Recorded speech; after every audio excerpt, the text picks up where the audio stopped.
ನಮಸ್ಕಾರ. ಗಂಡನನ್ನು ಅತಿಯಾಗಿ ಪ್ರೀತಿ ಮಾಡುವ ಹೆಣ್ಣು ಮಕ್ಕಳ ರಾಶಿ ನಕ್ಷತ್ರ ಯಾವುದು ಗೊತ್ತಾ?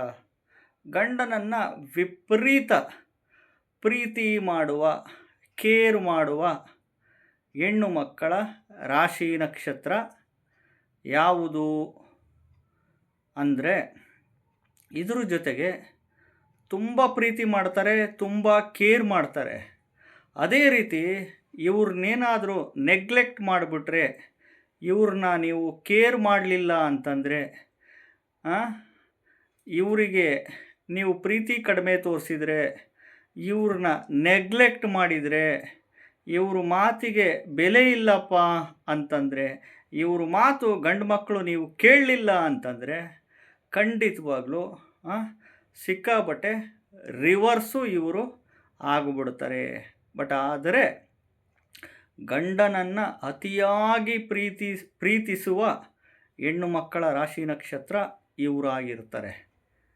ಯಾವ ರಾಶಿ ನಕ್ಷತ್ರದವರು ಗೊತ್ತಾ? ಹೇಳ್ತೀನಿ. ಮೊದಲು ಹೊಸದಾಗಿ ವಿಡಿಯೋ ನೋಡ್ತಾ ಇದ್ದವರು ಚಾನಲ್ ಸಬ್ಸ್ಕ್ರೈಬ್ ಮಾಡ್ಕೊಳ್ಳಿ, ವಿಡಿಯೋನ ಲೈಕ್ ಮಾಡ್ಕೊಳ್ಳಿ.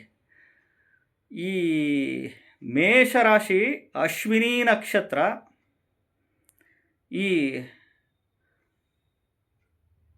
ಮಿಥುನ ರಾಶಿ ಆರಿದ್ರ್ಯ ನಕ್ಷತ್ರ, ಈ ಕಟಕ ರಾಶಿ ಆಶ್ಲೇಷ ನಕ್ಷತ್ರ, ಸಿಂಹರಾಶಿ ಪುಬ್ಬ ಪೂರ್ವಪಾಲ್ಗುಣಿ ನಕ್ಷತ್ರ, ಸಿಂಹರಾಶಿ ಮಘ ನಕ್ಷತ್ರ, ಸಿಂಹರಾಶಿ ಉತ್ತರ ನಕ್ಷತ್ರ.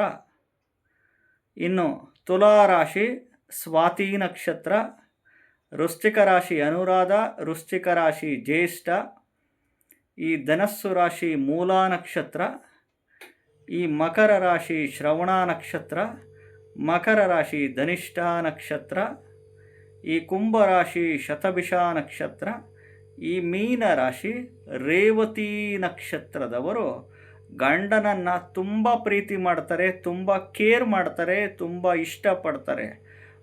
ಗಂಡನಿಂದ ಏನಾದರೂ ಪ್ರೀತಿ ಇವ್ರ ಮೇಲೆ ನೀವು ತೋರಿಸ್ಲಿಲ್ಲ ಅಂದರೆ, ನೆಗ್ಲೆಕ್ಟ್ ಮಾಡಿದ್ರಿ ಅಂದರೆ, ಇವ್ರ ಮಾತು ನೀವು ಕೇಳಲಿಲ್ಲ ಅಂದರೆ ಖಂಡಿತವಾಗ್ಲೂ ರಿವರ್ಸೇ ಆಗಿಬಿಡ್ತಾರೆ ನಿಮ್ಮ ಮೇಲೆ.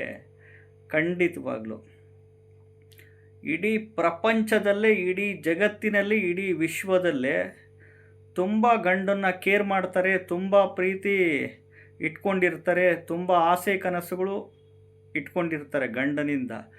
ಇವರಿಂದ ಗಂಡನಿಂದ ಎಕ್ಸ್ಪೆಕ್ಟೇಷನ್ಸ್ ಇಟ್ಕೊಂಡಿರ್ತಾರೆ. ಅವ್ರಿಗೆ ಈಡೇರಲಿಲ್ಲ ಅಂತಂದರೆ ಖಂಡಿತವಾಗ್ಲೂ ರಿವರ್ಸ್ ಆಗೋಂಥ ಚಾನ್ಸಸ್ 100ಕ್ಕೆ 80% ಇದ್ದೇ ಇರುತ್ತೆ.